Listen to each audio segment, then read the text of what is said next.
Hey guys, I'm Untitled Chapter, and this absolute beast of a gaming laptop is the new Lenovo Legion Pro 7i Gen 8. And we're looking at one of the biggest upgrades to a gaming laptop in years. And also a big thank you to both Lenovo and Microsoft for teaming up with me on this video and also sending this unit over, although sadly they do want it back. I don't get to keep this.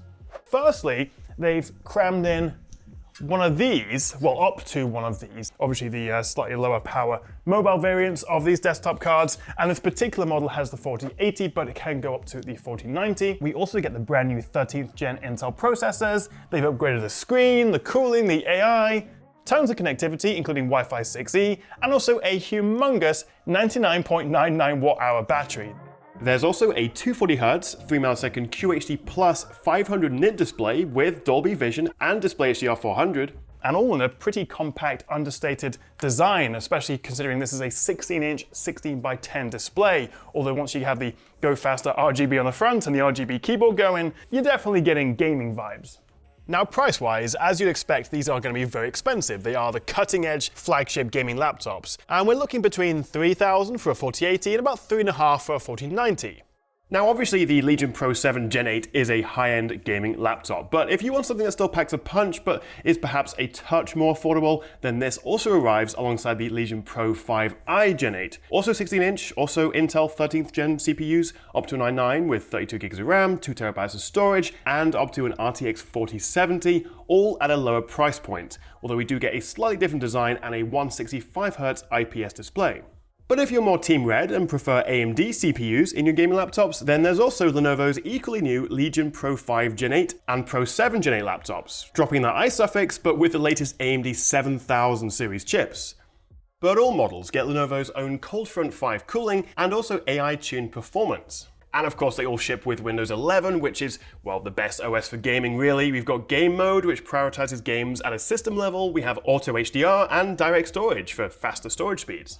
Also, it's not just the raw performance of cards like this, but it's also the technologies they unlock, including DLSS 3. And in some games like Flight Sim, which I have running here, this supports frame generation, which is one of the key new features of DLSS 3 on the 40 series cards and can make a huge difference to your frame rate. There is a trade-off with responsiveness and latency, but then you have NVIDIA Reflex to offset that as well. Generally, my experience of gaming with the 40 series on PC, on desktop, is that if you're playing twitchy competitive multiplayer games, then you probably wouldn't want frame gen. And also there are only a handful of games that actually support it right now. But for some games like RPGs or Sims, like Flight Sim I have here, and if you do want to max out that refresh rate at Quad HD with max settings and AAA games, then not just the power of this, but also that DLSS 3 with frame gen technology really comes in handy.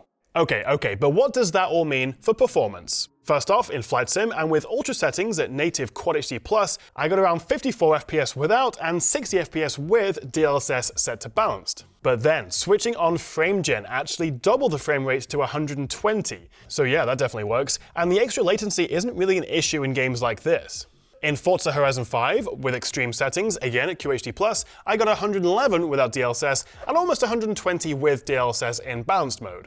Then, in Halo Infinite, I averaged 156 FPS with ultra settings at Quad HD+, and it is great to see a game that looks this good running at this kind of frame rate.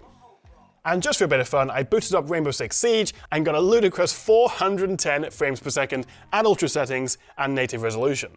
Now, interestingly, in Time Spy, this Lenovo with its 4080 was only 2% behind a 4090 base gaming laptop that I've tested recently, and was within 16 to 18% of the faster card in Geekbench 5's GPU tests. As for the design, it definitely looks classy in this onyx grey colour, and it's impressive how they've managed to squeeze in top-end chipsets and cooling into a chassis this slim. Now around the back, apart from plenty of air vents, we get an RJ45 port, HDMI 2.1, USB-C with 140 watt power delivery and also DisplayPort 1.4, plus a couple of USB 3.2 Type A's, and then down the sides we have some more USBs, as well as an e-shutter button for webcam privacy. Now, base models start at 2.6 kilograms, so you are definitely going to notice that in your backpack, but considering the specs and also the screen size, It's not bad at all, and also the fairly premium materials. Of course, you do also have to consider the power brick that comes with it, although this is smaller and more compact than previous generations. And as I say, they've also packed in that 99.99 watt-hour battery, which is the largest and manufacturer is legally allowed to use, and also is flight safe. And also the Rapid Charge Pro Tech that we have in here lets this charge, well, rapidly, makes sense, at 140 watts via USB-C. We also get this nice big touchpad up front alongside Lenovo's True Strike keyboard, and there's also full-size arrows and numpad keys. Plus we get a decent 1.5mm of key travel. Beyond that, we have swappable keycaps and of course full per key RGB, which you can customize via the Legion Spectrum app.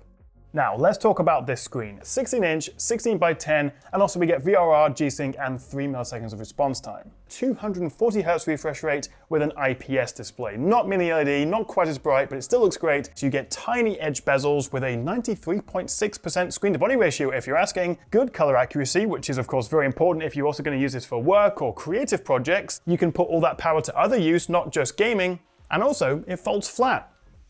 Near enough, which is great if you're using it with a laptop stand.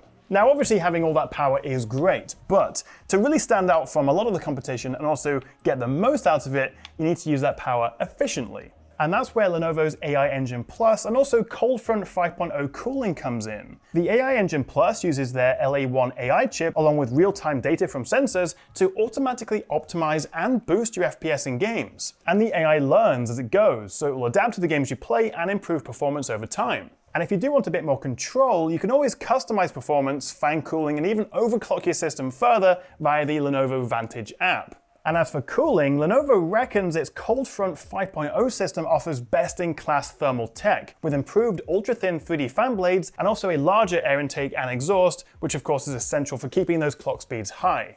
Now the hardware is obviously the star of the show, but also a big shout out to Windows 11, which comes pre-installed with this, which is obviously the best operating system for gaming, and it gives us nice extras like separate desktops via task view and loads of snapping options for multitasking. And actually one of my favorite features is seamless docking. So if you do hook this up to an external display, it'll actually remember the layout for that display and your laptop. So unlike previous generations of Windows and other OSs, it doesn't all get horrible and jumbled up when it switches between displays. And also we have my favorite Game Pass, literally the best thing about Xbox and also Windows, I think, for gaming. You can access so many games, even a few exclusives, and it's all for a pretty affordable subscription price, as opposed to shelling out 60 or 70 pounds for every new game you buy. And good news, if you are a Lenovo Legion owner, then you get 3 months of Game Pass for free, which includes EA Play, which gives you over 100 great games. And also, one thing we don't really talk about with gaming laptops is the ability to stream games as well, because if you don't have the charger with you, or there's no plug outlet, or you're worried about battery life or heat, then you can still stream your games, of course, through GeForce Now or Xbox Cloud Gaming. You do, of course, have to have a good, stable internet connection, and also you will have high latency, but it's a nice option to have, and also you can take advantage of the great screen.